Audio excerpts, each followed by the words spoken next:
बहरहाल शब कदर एक हो या दो, बहरहाल शब कदर एक होंदो या दो होंदो, हर शख्स को अपनी हिम्मत वसीयत के मुआफिक तमाम साल इसकी तलाश में साई करना चाहिए। यानी साई करना मतलब सीधा करना चाहिए।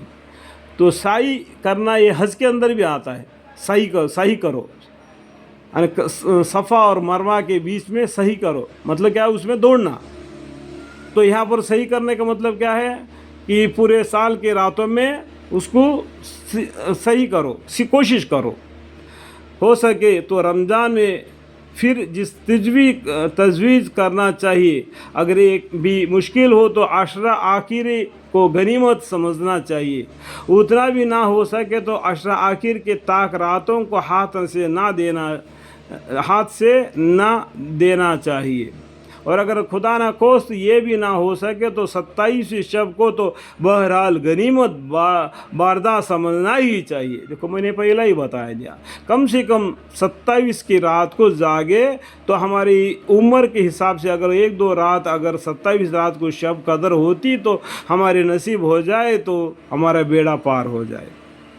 तो और भी अल्लाह से माफ़ी मांगते रहे तो अब भी बेड़ा पार हो जाएगा। अगर ताईद एजीदी शामिल हाल है और किसी खुशी नसीब को मैसर हो जाए, अल्हम्दुलिल्लाह आमीन, तो फिर तमाम दुनिया की नियामतें और एहतियात इसके मुकाबल में सच में है। लेकिन अगर मैसर ना भी हो तब भी अजर से खाली नहीं। देखो मैं पहले ही बोला था ना, अगर शब कदर नहीं भी हो गया फिर भी आप ताक रातों में जागे मेहनत किया, कुरान की तिलावत की, नफिल नमाज़ें पढ़े और ज़िक्र किया, अल्लाह ताला तुम्हारे मेहनत को ज़ाया नहीं करेंगे, तुम्हारे खाली हाथ नहीं देंगे, तुम्हारी झोली भर कर देंगे, चाहे औरत हो चाहे मर्द हो। इस बात का यकीन कर लेना चाहिए। शब कदर आज ही है करके बिल्कुल ठीक करके झंडा नहीं गाड़ना। बहुत से बातें सुने ना आपने, देखो मैं पेज नंबर भी बता रहा हूँ, फजल रमज़ान भी बता रहा हूँ, इसको पढ़ के मालूम कर लो।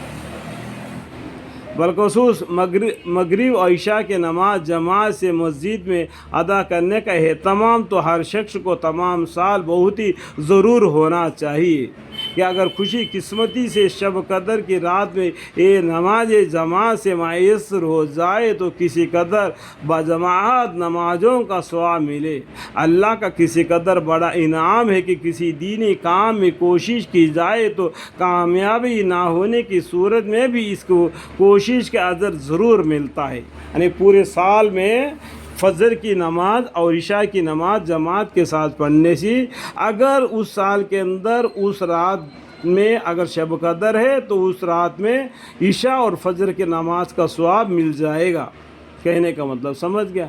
लेकिन इसके बावजूद कितने अहमती वाले के जो दीन के दायरे पे है, दीन के लिए मरते हैं, कोशिश करते हैं और इसके बालकाबाल एरा दुनिया में कोशिश के बाद अगर नतीजा मर्तबा ना हो तो वह कोशिश बेकार और ज़ाया। लेकिन इस पर भी कितने लोग हैं कि दुनिया गरज और बेकार लघु अमवाल के हासिल करने के लिए जान व माल दोनों को बर्बाद करते हैं। देखो अगर जो आदमी व्यापार करता है, फ़ायदा आता है नुकसान आता है, फिर भी फ़ायदा आता है नुकसान आता है, फिर भी कोशिश करता है, उसी तरीके शब कदर को भी हमें मालूम हो ना मालूम हो कोशिश करना हमारा काम है।